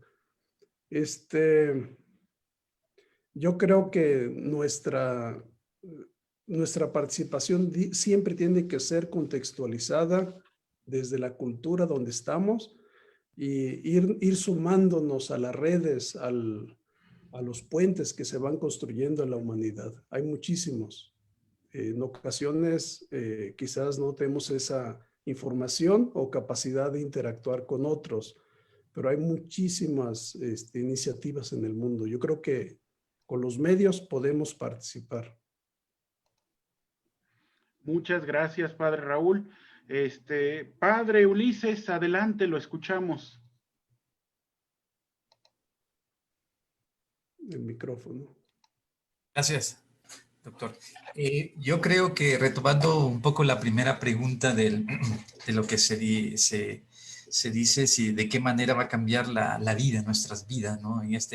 Después de la pandemia, ¿no? Yo creo que aquí, tal como mirando el conjunto de las ponencias, creo que diría yo que comienza con una reflexión personal. Tiene que ser una reflexión personal. Esta situación nos hace mirar como personas, pero también como personas en medio de una comunidad. Es lo que padecemos a nivel mundial, ¿no? La doctora Lucero ya enfatizaba mucho la disponibilidad a la fraternidad, a la apertura hacia el otro, ¿no? Y yo creo que más allá de pensar en en el cómo y en el, porque también se nos viene el cuándo, ¿no? Porque a veces ya nos desesperamos frente a tanto tiempo, ¿no? Y frente a todavía lo que falta. Pero yo creo que más allá de todo esto está en lo que nosotros mismos vayamos descubriendo a nivel personal, en un contexto comunitario, en un contexto mundial, ¿sí? Y que verdaderamente nos descubramos en nuestra propia identidad. Y si hablamos, por ejemplo, de una identidad cristiana, nuestra experiencia cristiana, que cómo lo vivimos en este contexto, ¿sí? Y más aún nuestra experiencia de Dios, ¿sí? Y sobre todo descubrir que dentro de la experiencia espiritual en donde nos sumerge nuestra fe, ahí tenemos que empezar también en una reflexión fuerte. Tenemos que estar abiertos a esta cuestión, tenemos que estar disponibles. ¿Por qué? Porque tal vez a veces frente a situaciones difíciles como esta que estamos viviendo, podemos cerrarnos, podemos volvernos indiferentes o insensibles, pero yo creo que la situación a veces nos va a sacar de esta realidad y nos hará transformarnos. ¿De qué manera va a cambiar nuestras vidas? Yo creo que ya lo estamos viendo, que ya estamos viviendo un cambio en este contexto ya de un buen tiempo que llevamos de pandemia.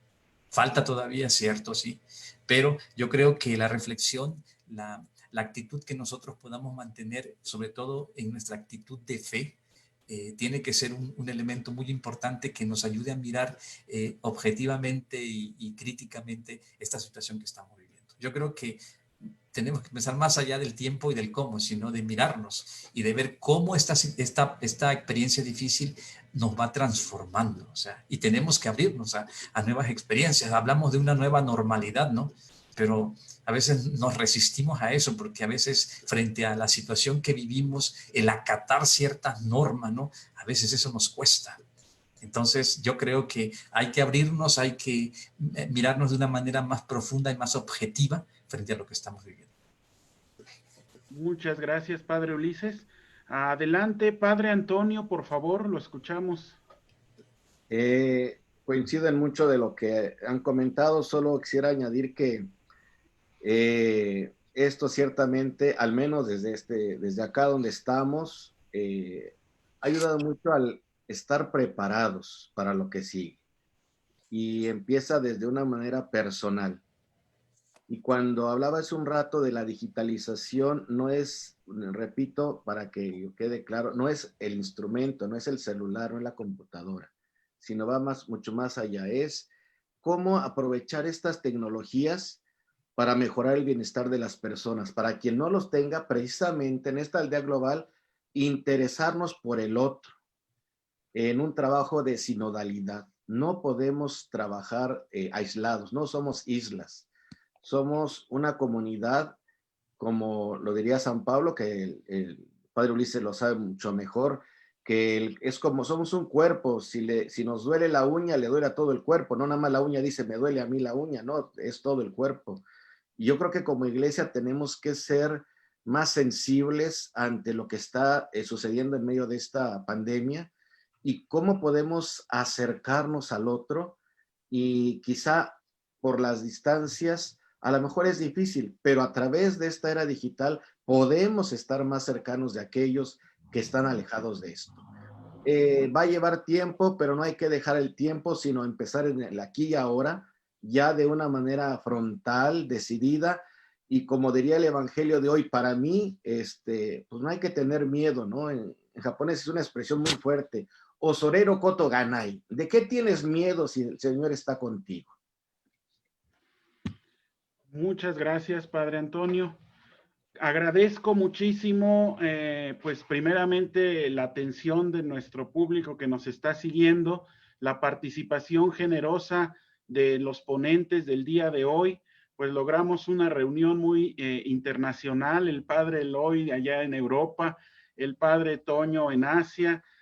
Padre Eloy, sabemos que es un horario bastante incómodo para usted ahora y agradecemos su disposición y su constancia.